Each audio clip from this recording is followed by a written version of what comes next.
Et donc on a développé dans ces bancelles, les terrasses, donc des vignes qui étaient existantes en fait dans les communes de la vallée française.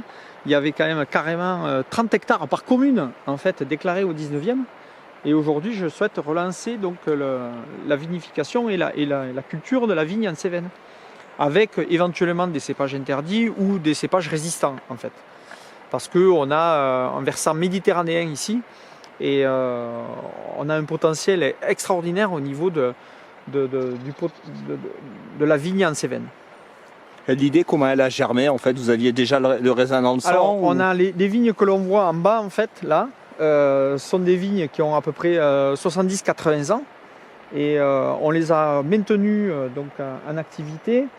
On les a travaillées depuis 10 ans, en fait, avec des systèmes, on va dire, d'agrobiologie, de régénération du sol, etc., naturel. Et du coup, on arrive à sortir une barrique de blanc et une barrique de rouge sur des vignes donc, qui ont entre 40 et 70 ans, et on a des très bons résultats gastronomiques. Voilà, donc on est sur différents restaurants au niveau de la région, et étoilés, pas étoilés, mais on a de très bons retours.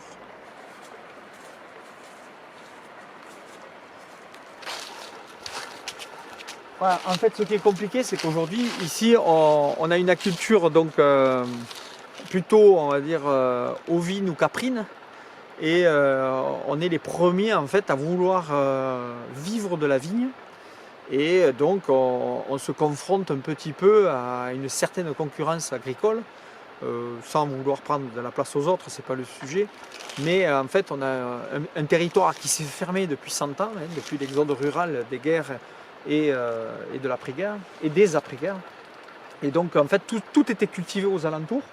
Donc tout ce qu'on voit en forêt ici, c'était des bancelles, des terrasses, et on va aller voir donc un endroit où on a nettoyé.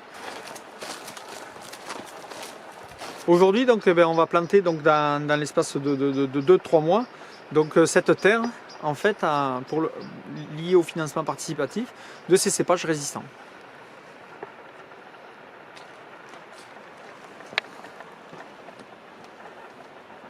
On presse mécaniquement, on descend tout par gravité dans les barriques. Ce sont des barriques bourguignonnes ou bordelaises, relativement récentes évidemment. On ne garde pas des barriques trop anciennes. Donc là, voilà le cépage donc, 2020 de la bouteille.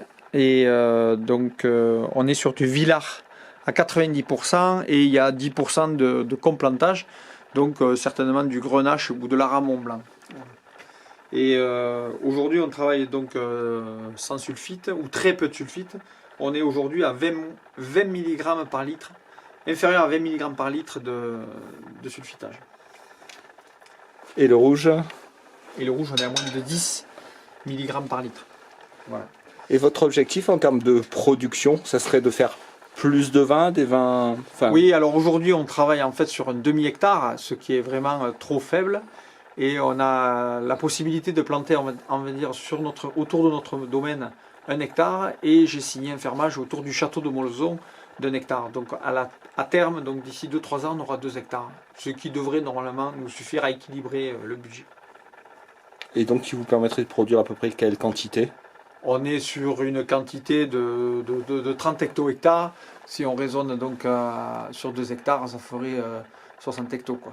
Et à l'heure actuelle? Et aujourd'hui, je suis plutôt sur 2 hectos.